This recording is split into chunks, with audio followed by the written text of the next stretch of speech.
President Trump met with the NATO Secretary General Mark Rutte in the Oval Office today. Usually a pretty mundane event, but these are not typical times. The president has scolded NATO allies for what he sees as inadequate defense spending and has caused some European allies to fret about whether the U.S. will still stand with them.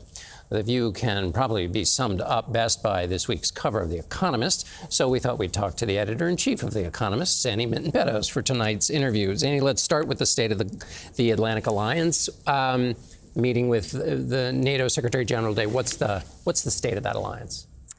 We in Europe are pretty shocked by what's going on. And I think the transatlantic alliance is probably at the most fragile it's been for a long time, because we've, in the first Trump administration, he rightly told the Europeans to spend more on defense. We were used to that. And then he's right. The Europeans need to spend more on defense.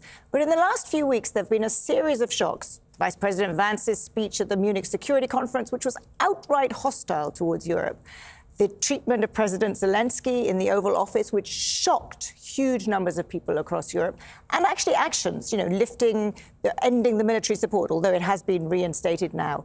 All of that has made many people in Europe worry that the United States, far from being the greatest ally of Europe, is outright hostile. And that's a big shock. And what kind of behavior does that then cause leaders in Europe to start saying, well, we've got to deal with this new reality? So I think there's two things going on. First of all, leaders are trying as best as possible to deal with President Trump. Mark Rutte here today, flattery, laughing, cajoling, making nice with President Trump. And certainly Prime Minister Keir Starmer, when he was here, handled it very carefully, because, of course, we need the United States in Europe. So there's one side of that. But I think there is a growing view in Europe that it would be a mistake for us to completely rely on the United States.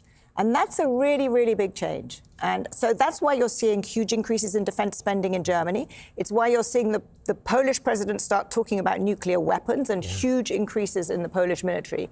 So, of course, Europe needs to spend more on defense. And that's a great thing. And if President Trump pushes Europe to spend more on defense, that's great.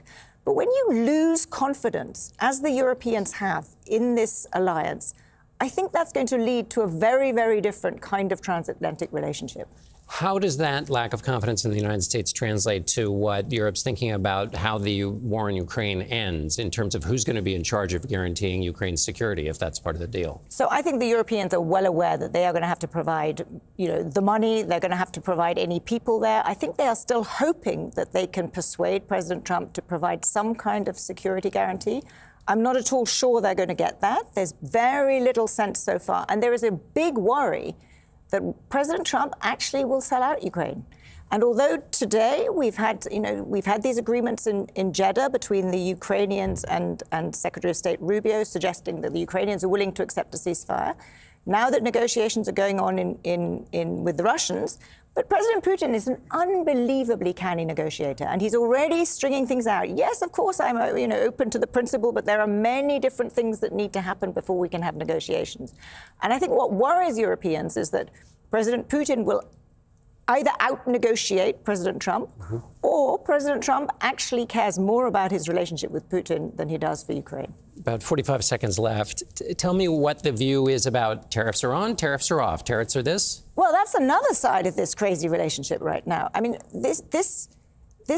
I hesitate to even call it a strategy. This approach of President Trump, we know President Trump loves tariffs, but he is bullying his closest allies, whether it is Canada, whether it is the European Union. And he appears to really dislike the European Union, right? He thinks it was created to, I won't use the word on TV, but it was created to harm the United States.